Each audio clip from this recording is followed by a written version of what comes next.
dari Habib Lutfi bin Yahya, tapi sampai sekarang belum diajukan bukti sumber primer, ya. Dan mungkin kita memperingatkan bahwa haul ada sesuatu yang sakral yang melibatkan leluhur ingkang ora sare, ya. Mereka selalu menikmati apa yang kita lakukan. Awalnya saya husnudon bahwa acara haul yang ada di Ngawen, Habib Hasan bin Toha ini adalah, Habib Hasan bin Toha bin Yahya, bukan lagi sebagai Kanjeng Raden Tumenggung Sumodiningrat.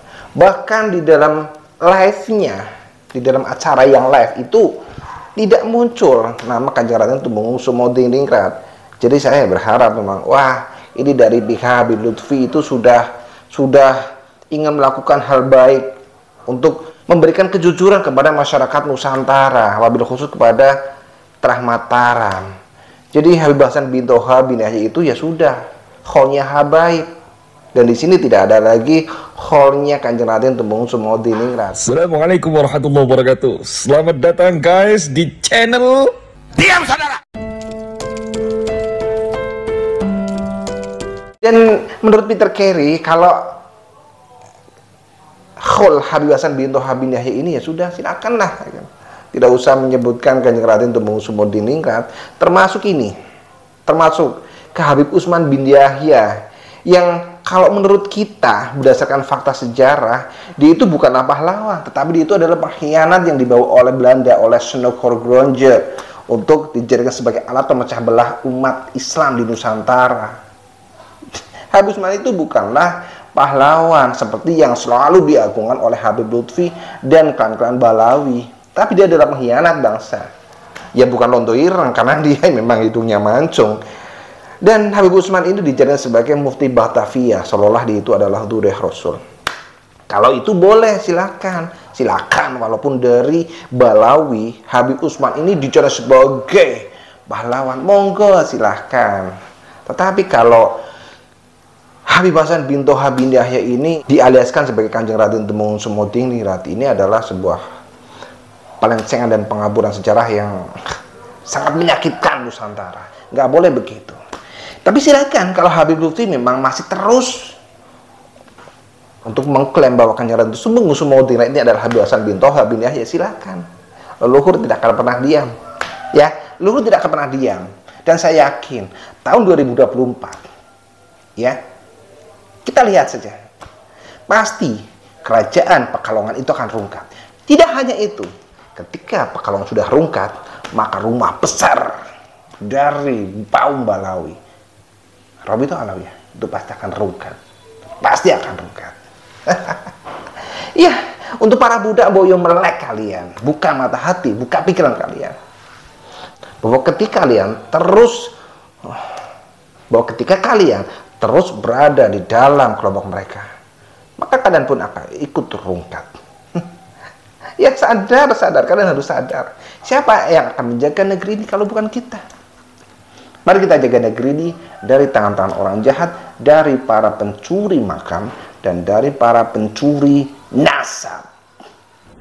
Ya, kita membahas Kanjeng Raden Tumenggung Sumodiningrat, Panglima Jogja, yang tewas dalam situasi yang sangat mengenaskan pada Sabtu Pahing 20 Juli 1812, ya.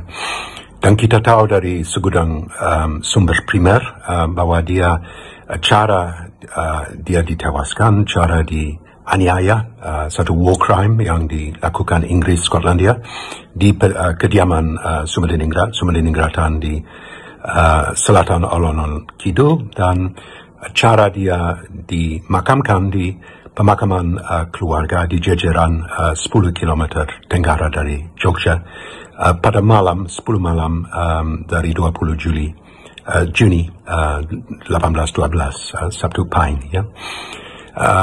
Konon akan ada haul untuk Sumeliningrat di Lamper Kidul, yang konon adalah tempat pemakaman sang Kiai Tumenggung, dan sebenarnya sampai sekarang belum ada bukti yang benar bahwa ada Sumeliningrat adalah seorang Arab, bin Toha, Habib bin Toha, dan ia wafat di Semarang dan dimakamkan di Lampir Kidul. Itu di konon begitu dari Habib Lutfi bin Yahya, tapi sampai sekarang belum diajukan bukti sumber primer, ya.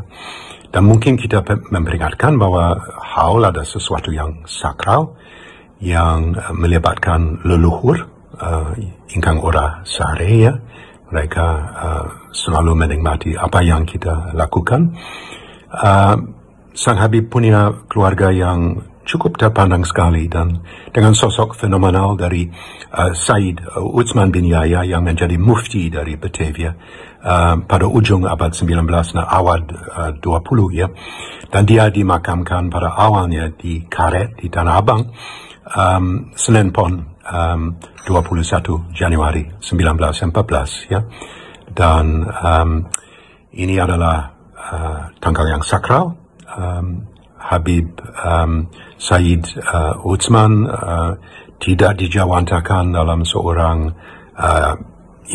bangsa lain, dan masih diindahkan dan masih dirayakan. Jadi kita harap bahwa rambu-rambu yang demikian yang mengindahkan kesakralan dari haul, kesakralan dari sumber primer yang benar, juga diindahkan oleh Sang Habib, sebab ini sejarah Nusantara, sejarah Indonesia, dan Sang Habib sangat mementingkan NKRI beliau, dan kalau mau mementingkan itu, ya awalnya adalah untuk mengindahkan sejarah yang telah terjadi dan bukan mengutak-utik sejarah demi kepentingan pribadi.